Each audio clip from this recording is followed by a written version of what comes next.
My dear viewers, sometimes behind all these grand ceremonies and official protocols, we forget that royals are first and foremost real people with their own joys, worries, and family dramas. And today, I want to share with you two stories from the life of the Danish royal family that remind us just how human they really are, crown or not. Let me start with a moment that moved Queen Mary herself to tears. Picture this. At Amalienborg Palace, there weren't diplomats or ministers gathered, but just three ordinary young Danes. They came with a special mission to meet with 19-year-old Crown Prince Christian, who had just returned from military school for a short vacation. Now, you might ask, what could be so special about such a meeting? But what happened next revealed the true character of Denmark's future king. These young people had spent an entire year, yes, a whole year, working diligently on a unique project. They collected memories, impressions, and heartfelt messages from all the guests who attended Prince Christian's grand 18th birthday celebration last October. Remember that unforgettable evening at Christiansborg Castle? 200 guests from all across Denmark gathered to celebrate the prince's coming of age. The atmosphere was nothing short of magical. It felt like the whole country was celebrating with its future monarch. And now, almost a year later, the fruit of that meticulous work had become a one-of-a-kind memory book. When Christian received this gift, his reaction was so sincere and touching that Queen Mary, watching the moment unfold, couldn't hold back her tears. And really, what could be more meaningful for any mother than seeing her child grow into a kind and noble person? Raising a prince is one thing, but raising a man with a big heart is something else entirely.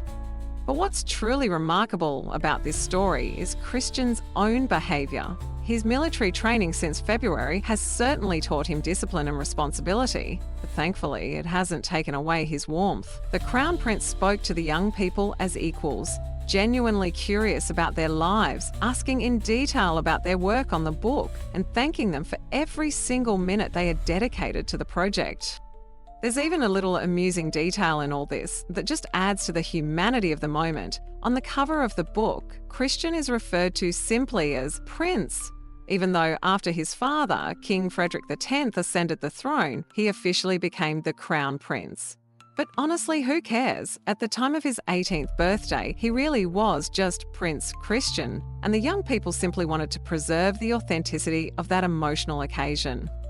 For Queen Mary, this moment was even more precious because she so rarely gets to see her eldest son. Military service demands his full attention and keeps him almost constantly at the academy. Family gatherings are few and far between, and each one is worth its weight in gold to a loving mother, especially when she sees what a fine young man her son is becoming. Ahead of Christian lie many more challenges and trials. In August, he will begin an intensive officer training course, and then he'll become a hussar in the Royal Guard, continuing a long-standing family tradition. Just recently, he successfully completed the grueling Rex March, proving to everyone that he's ready for anything and not afraid of real tests. Meanwhile, in another part of the royal family, a very different story is unfolding. A story of separation and duty. Princess Marie, the wife of Prince Joachim, King Frederick's younger brother, recently confirmed that she will miss her husband's birthday celebrations. Joachim turns 56 on the 7th of June, but his wife won't be by his side. The reason is that Prince Joachim's family has been living in Washington for the past 2 years, where he serves as the defense industry attaché at the Danish embassy. Their children, 16-year-old Count Henrik and 13-year-old Countess Athena, moved there with them. Before that, the family lived in Paris, when Joachim held the post of military attaché at the Danish embassy in France. Princess Marie spent the past week in Copenhagen, carrying out duties related to her patronages and charitable organisations. From the 10th to the 11th of June, she's scheduled to travel to Paris, where she will take part in a series of formal events at the historic Grand Palais, including the grand reopening ceremony after extensive renovations. For Marie, who is French by birth, this is an especially meaningful event. You see, Marie's French roots make this story even more touching. She grew up in Paris as the only daughter of Alain Cavalier, a partner in an advertising agency, and Françoise Gracion, the owner of the Château de la Vernede near Avignon. And so, my dear viewers, looking at these two stories, the emotional meeting between Prince Christian and the young Danes and Princess Marie's heartfelt absence from her husband's birthday, you can't help but reflect. No matter how majestic the titles may sound, no matter how grand the parades or royal balconies may appear, at the heart of it all are human emotions.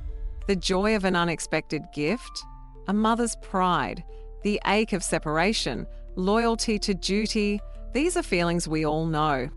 Royalty, just like you and me, live in a world of emotions, expectations, goodbyes and reunions. Their lives aren't just about protocol. They're also about hearts full of love, care, and real human experience. Thank you for joining me on this journey through the corridors of the Danish palace and the depths of the human soul. Don't forget to subscribe, hit that like button, and share this video, because we've got plenty more amazing stories ahead from the lives of those who wear crowns but feel just like the rest of us.